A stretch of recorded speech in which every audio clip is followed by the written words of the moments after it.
ایسا ہمارے معاشرہ میں چلتا ہے کہ نافرمانی کی بنا پر جائیداد سے آگ کر دیا جاتا ہے۔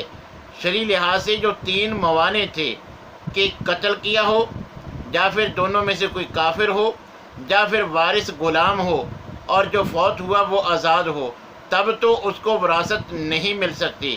اس کے علاوہ صرف نافرمانی کی بنا پر کسی کو وراثت سے محروم نہیں کیا جا سکتا۔ جو حصہ جس کو اللہ نے دیا ہے وہ اس کو ضرور ملے گا۔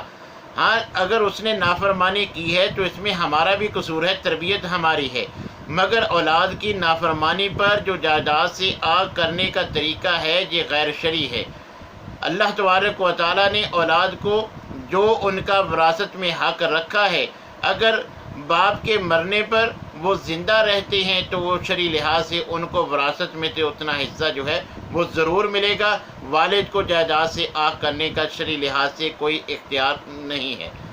تو اللہ تبارک و تعالیٰ نے